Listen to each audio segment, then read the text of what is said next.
Dad. Help me, I'm stuck. Help me. And when she did that and the seat came back on its own, it pinched her between this area right here. If you can imagine, I mean, her entire body was trapped between this seat and this B pillar. And she was very upset. Thank God she wasn't hurt. What is up, guys? Welcome on back to TK's Garage. And we like to kiki and laugh, and we make jokes and stuff in videos on a regular basis. We do, because this is supposed to be fun, right? It's supposed to be fun while I give you guys information that is either news that you haven't heard before about Mopar stuff, or things that are coming, or issues that people are having. And today is one of those issues days. But this one's a safety concern. This one could cause somebody to die. And I'm not talking about all the other issues with the Dodge Charger where the damn thing can run away from you with throttle, all the other crap that car has. Hatches not opening, which, by the way, this car has too. This thing is an abject disaster, and it's going to get somebody killed. Roll the intro.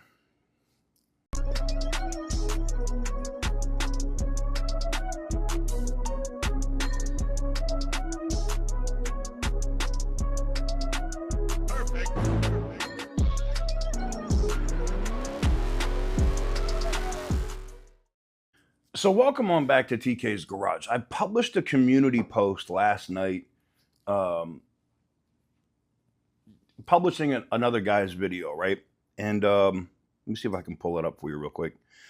So I was made aware of this, by the way, by Butter the Insider and OC Motivator. We're talking about it in our group chat, and I was like, all right, I gotta see what's going on with this, right? Of course, have to 100% see what's going on with this. So I did that, and we popped in. Let me go to my posts, and it is the one that is up here currently now. It's got about 21,000 views.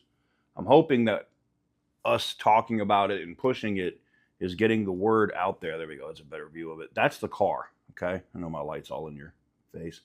That's the car. So in this video, he shows all the issues, and he tells people to stay away from this car like the plague, which I have to agree with. And the channel is called Nicholas Sherritt. Well, you could go to my community post here and go watch the full video. I was going to clip sections of it out to put into this video, but I don't know the guy. I'm not going to use his copyrighted material. If you want to go see the issue, go watch his video. Okay. Here's the problem. We've seen this before. I've seen this in reviews. I think Out of Spec reviews actually showed this exact problem, right? And I think Butter the Insider showed it too in North Carolina when he was looking at one of these cars. So when you have the two-door version of the Charger and you're in the car and you hit the button, there's like a lever you pull, right? And it will release the seat up, and then the seat will start to come forward so you can get out. When it gets to the top, when it gets to the very end of where it's supposed to be, you know, like where it's supposed to stop, it then starts to come back. Well, this gentleman had his child in the car. And as the kid is trying to get out of the car, the seat starts coming back. The kid grabbed the seat thinking like, well, let me try to stop it or whatever. And it pulled the seat back, and it locked the kid in a confined space. It wedged the kid in between the B pillar and the seat. When I know you're going to say, so what's the big deal?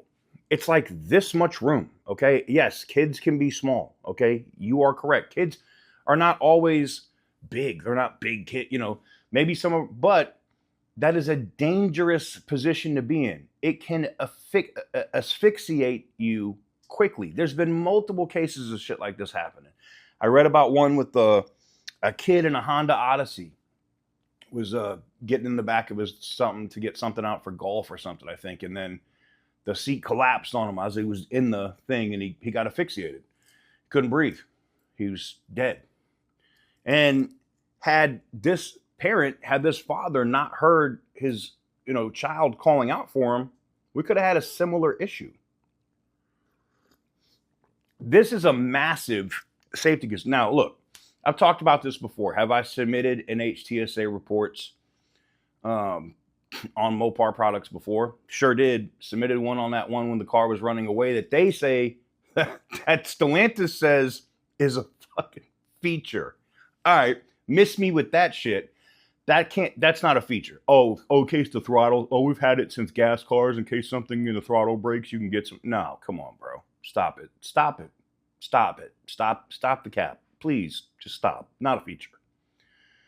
Reported that to NHTSA. This, I'm willing to give like Stellantis like a 24 to 36 hour period to say that they're going to look at it, because I'm willing to bet it's a software issue and it's not affecting all of the cars.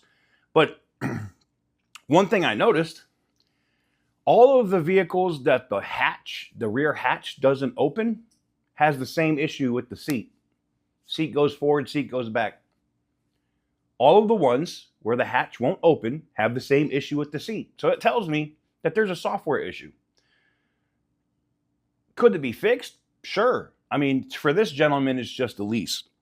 I would say if you could get out of that lease, being how much of a safety hazard that car could be for your children, I would get my ass out of that. I would lemon law that car till the cows come home. I would take that shit to the dealer 3 times, and when they can't fix that seat, bye. See ya. And I would make Stellantis pay me. Because if you lemon law them, they're going to have to pay out of pocket for your time and all kinds of other stuff if you have a good lawyer. Screw that. It's stuff like this. Like, this is why I'm being patient, right? We know that the SRT team is being put back together. We know that there's SRT products coming. We know that they're getting those in-house engineers back. We know that Antonio Filosa is trying to run the company from Detroit, not from Europe. Yay, finally. But you still got to address the issues of vehicles that you already have in the market that are an abject effing disaster. Now, this isn't Antonio's fault. It's not Tim Kuniskis' fault. It's not Matt's fault. It is Carlos Tavares' fault, and he's never going to be held accountable for this shit. I already can see it. Like, the SEC was investigating that. That's a separate video. The SEC was investigating this scumbag, and they're not doing anything. So he's going to get away scot-free with basically destroying the company. And Antonio and Tim having to this would be what, the 3rd time that Tim has been associated with the company and has had to rebuild the damn thing? I'm getting off track. The concern for me here is this. We can't have this. This cannot be a thing. This cannot be a thing. This cannot be a thing. Okay? We cannot be having people we cannot be having people with their lives at risk because of a software error or a software issue in these cars, especially when Stellantis has been made aware of it. So, not only am I cutting this video today, and we know how far my reach is and the people that watch these videos, which is a ton of people that are related to Dodge, including some of the executives that watch these videos. But I'm also going to email them for like an official comment. I'm going to hit their, and I hardly ever do that, but I'm going to hit their press people today and say, hey, what's the situation with this car? What are you guys doing for this customer? Because they might, to be honest, they might not know.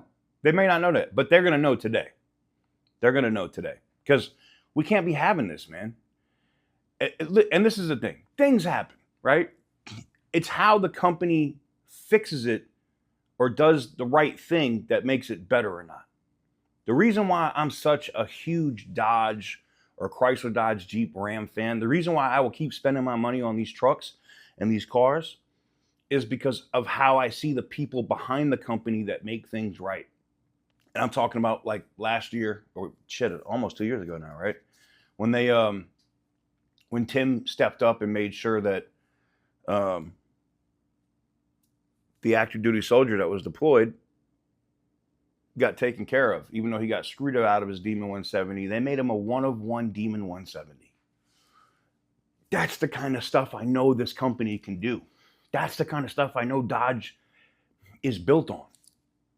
because they care about they supposedly care about those of us that care about the brand, right? Well, let's see what Dodge does about this, because, you know, this guy is spending his hard-earned money on a lease for a vehicle from Dodge, and this thing, half the shit doesn't work. The hatch don't open. They can't fix it. You're gonna keep having the guy go 200 miles back and forth and eat up all his lease miles to go to the dealer. I'm going to tell him straight up, go to the dealer 3 times for the same issue and lemon law that shit out, because they're not gonna let you out of the lease. They're not gonna give you another car. That's not usually how that works. They could now. Maybe we do this video in between myself and Butter the Insider and OC Motivator. Maybe Matt steps up. Never had a conversation with Matt. Don't ever text Matt. Don't know Matt from a goddamn hole in the wall. But Tim's probably going to see this. Antonio's probably going to see this. Some of my people at the board of directors are probably going to see this. And I implore you to do the right thing. Because not doing the right thing, yeah, you might screw that customer, but you could also get somebody killed. And that shows negligence. You've been made aware that there's a safety issue and that somebody could die behind.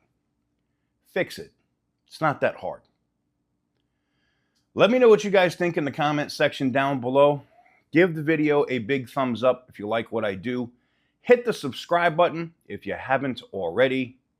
And as always, stay petty, my friends.